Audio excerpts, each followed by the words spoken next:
MSG Varsity, RazandJazzSports.com, and Fathers and Sons. I'm here with the president of SNY, Mr. Steve Rabb. How are you doing today? I'm good, thank you. Great. One of the things that we see with the changing of technology, you talked about 7.5, 8 years ago when SNY was started, how HD was the new big thing. How much does technology changing influence what you do at SNY? Technology changes a lot.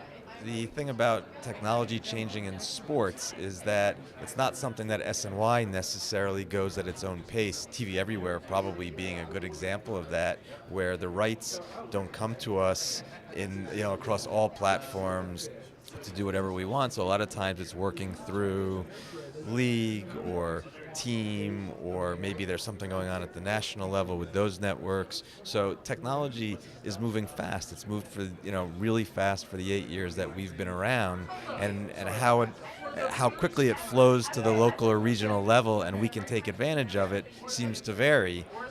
But it's constantly changing, and for us, it's not necessarily about being first, because you can't always be first at the regional level, and there's not necessarily an advantage to being first, but you want to be ready to capitalize when the opportunity is there.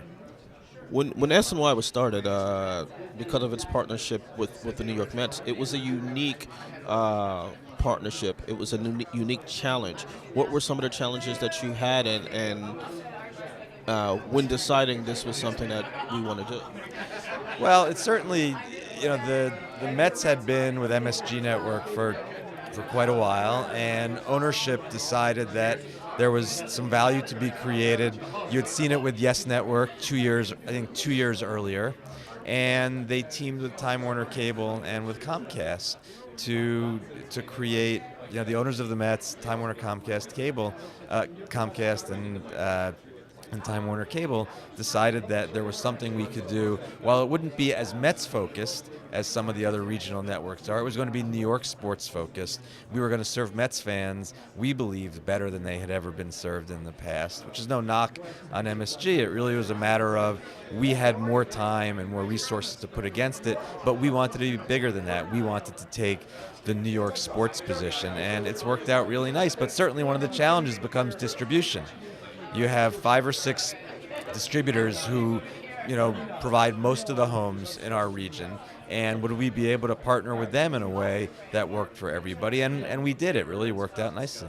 One of the new partnerships that you have is with Fordham University. You'll be showing their men's basketball team on television. How did that partnership come about?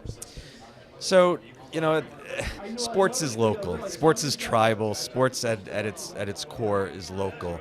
And SNY has always been focused on New York sports. So as we've seen the college landscape changing, and SNY had been the home of the Big East, or the former Big East, but a lot of the Big East became not as relevant to us as the Big East expanded, and the schools in Texas or down in Florida or in Tennessee wasn't as relevant. So as the landscape shifted, it gave us an opportunity to take another look inside our territory, our market, and Fordham, which has a really nice program and an aggressive athletic director that wants to boost their program, it became a nice partnership for us locally. One of the things that you guys talked about on the panel was the possibility of online media companies purchasing rights for sporting events. How soon do you see that coming?